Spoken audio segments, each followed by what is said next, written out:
There's a fine line between confidence and cockiness. How long have you been on SWAT, and why'd you join SWAT? I started law enforcement back in 1998. I was able to go to the police academy in 2000, graduating just after the first of the year. So it was in 2000 that I got on SWAT. So for my 25 years, I've got 23 years of SWAT team experience. That's awesome. And I'm assuming because you've been on it for so long, you really enjoy it a lot. I do. It's actually one of the two main reasons that I got involved in law enforcement to begin with. SWAT and narcotics were the two areas that I really wanted to concentrate on and really wanted to work during my career.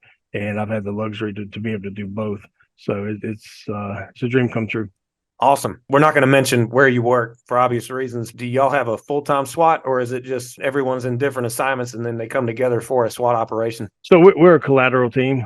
So we all have different assignments. Like I'm assigned to an investigative unit. Other people are assigned to patrol units and things of that nature. And then we come together collectively as a team when needed. What qualities should an officer possess as a person and professionally when seeking to be on SWAT? There's a lot of qualities that come to mind. The biggest one that comes to mind is just being a team player. No matter how good you are personally, as far as fitness goes, shooting goes, and things of that nature, if you're not willing to do whatever it takes to be part of a team and to be that team player, none of your attributes are going to relate.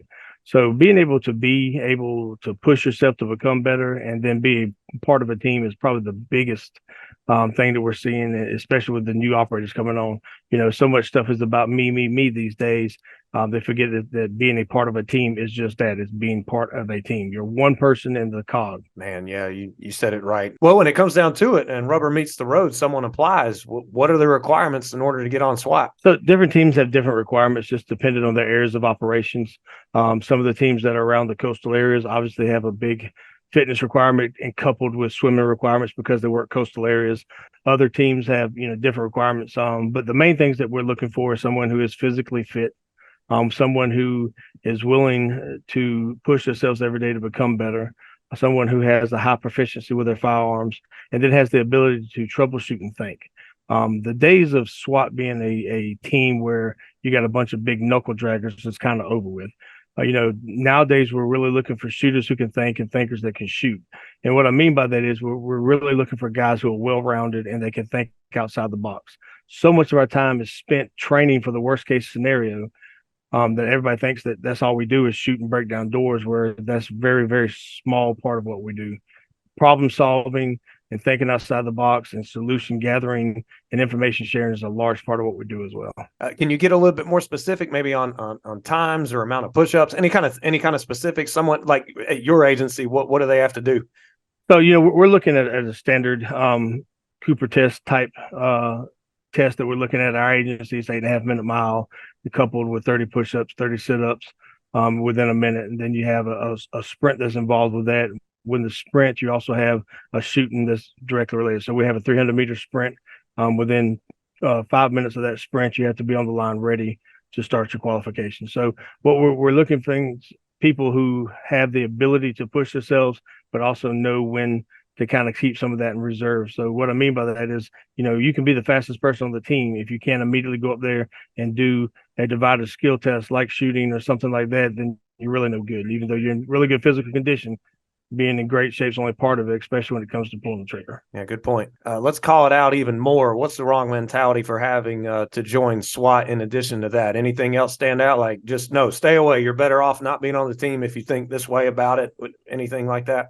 Well, the person that wants to join a SWAT team that wants to make it about them or make it about them personally. So Right. it's about us as a community getting better, us as a community sharing ideas, us as a community being able to go push each other to get better. And it's not about me personally. I mean, I could sit here and talk about Scott all day long. Scott is just one part of a very large cog when it comes to this community. And to be honest with you, I feel through all the years that I have on here, I've been very lucky throughout my career to be able to work with and under and for some of the greatest minds of the day when it comes to the SWAT era. My mentors and the guys that I've had the ability to work with and train with and learn from are some of the guys that really pioneered this whole thing. both on the military and law enforcement side of it. So, it's been fortunate for me to be able to gather this information that I can then turn back around and share with somebody else. So when you get somebody who comes in that wants to make it all about them, they want to keep that information to themselves. They don't want to share it with the new guys coming up. They don't want to help them guys get better. But there's a fine line between confidence and cockiness. And, when that fine line really separates you being part of a team and just being about yourself. Man, you hit the nail on the head. I'm so glad you said that. Getting into SWAT itself, say someone does finally make the team, what are the different positions within SWAT? But again, depending on the team, you have perimeter guys that are in charge of basically setting up the quarter or the inner perimeter that will be set up while the team works inside that. You'll have guys assigned to breaching elements. You may have guys assigned to grenadier elements. You got guys assigned to the entry team, the sniper elements. Negotiations if that's part of your team. So there's multiple areas that you're assigned to. And what I would tell a new guy is, especially coming into this for the first time, is just leave your ego at the door. Wherever they put you at, they put you there for a reason. You may not know that reason. They may not tell you that reason, but you're there. And by being part of a team, you need to make whatever that reason is the best you can make it. So if you get stuck on a perimeter element, and then you need to make sure that you're the best perimeter element you can be. Always train and strive to be part of the next best thing on the team. But, while you're assigned to that element, that is the most important thing to you right there. To be the best that person you can be. And all this is a vetting process and a test. We're looking to vet you. We're looking to vet your attitude. We're looking to vet your attentiveness. We're looking to vet, how you're going to improve this team, which is going to improve us overall. The days of me wanting to be the end all be all are coming to an end. I mean, like I said, I've been doing this 23 years. I'm going to do it as long as I can, but I don't know how much longer that'll be. So the guys that are stepping onto the team now, I am training them to take my job. That's the whole purpose of this. I'm trying to make them guys replace me. So it's like, well, you're training somebody to take over your job. I'm absolutely doing that. And in the meantime, I'm trying to make them a better operator and a better person and a better law enforcement officer. Absolutely. Now, what's been your favorite position or team assignment throughout your career, if you have one? So I enjoyed everything I've done. Some of the things that I haven't done that I would still like to learn more about. I have never been part of a sniper element.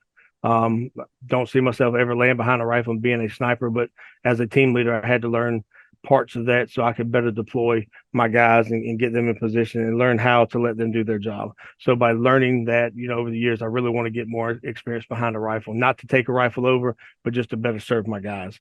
I really enjoy the breaching element of it. Breaching is a science all in itself.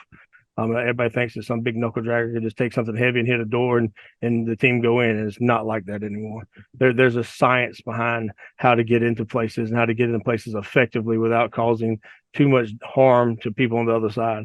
And then as an instructor and training officer, I take great pleasure from being able to see guys that I have helped bring up, take positions that I had at one time and eventually replace me.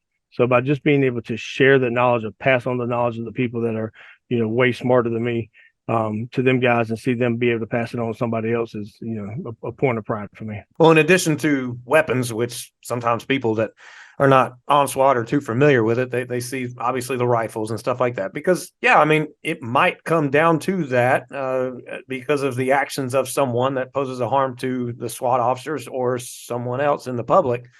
But there's a lot of other gear that's kind of important. What's some of the other essential things other than a sharp mind? So gear itself, just your personal gear, you're looking at having a good helmet. And by good helmet, I don't always mean, the most up armored helmet. There's a thought process that you can be so armored that you're not effective, right? So having a good helmet that does what you need it to do, whether that's just a bump helmet or whether that's a ballistic helmet or whatever your situation is calling for, having a helmet that fits right. It does the job it's supposed to do. It holds the stuff you need it to hold, whether you're wearing night vision devices or you have hearing protections attached to the helmet or what have you.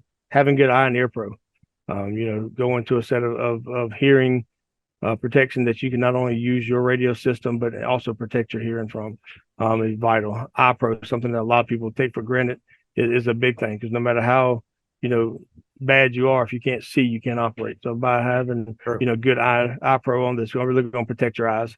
And then there's a bunch of companies out there that sell that at really, really reasonable prices. Your body armor and your kit setup is the next thing. Level 4 armor is what we were going to for a long time when I was coming up. Level 4 armor protects about everything you need to protect them, but it's really, really heavy. So now you're dealing with guys not being able to do as much as they can do because they're getting worn out because of the weight, which, arguably can come back into physical fitness and all that. But, if I can get the same protection out of something that's 3 pounds while we're something that's 8 pounds, Yeah. Ounces equal pounds, pounds equal pain in this game. So, and it's not just about the operator, then it's about longevity of the operator later on. And then, proper uniform, having a uniform on that's going to protect through whatever your threat is.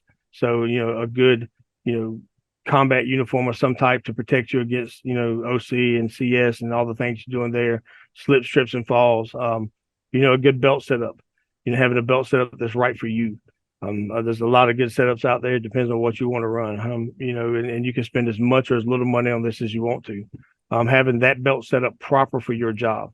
What I mean by that is, you don't need to have everything under the sun attached to your belt. Right. You need to be able to learn how to use your lines on your body to go through your op process. So, we basically have 3 lines that we work from.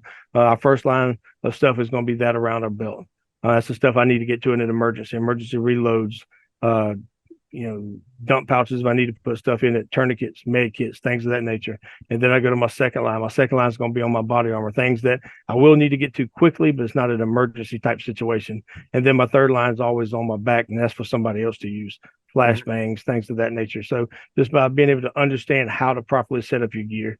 And then a good set of footwear. A lot of people laugh about this, but if you got really uncomfortable shoes on and it hurts to wear them, you're not going to be on your feet much. It's going to take your mind off what you're doing. So, by just rolling the whole uniform thing together, making sure all the swag that you have on you is useful, it's not making noise, it's not, carrying undue weight for no reason, and just making it about being as efficient as possible. Efficiency of motion, efficiency of movement is one of the big things that we harp on nowadays. And I say we as in my team because that's what we're coming down to. No matter how fast and big and strong I am, if I exert too much strength too fast, I'm not going to be good at the end. So by being as efficient as I can in everything I do, whether it's me getting dressed or my uniform setup or whatever, is going to allow me to help more and more people.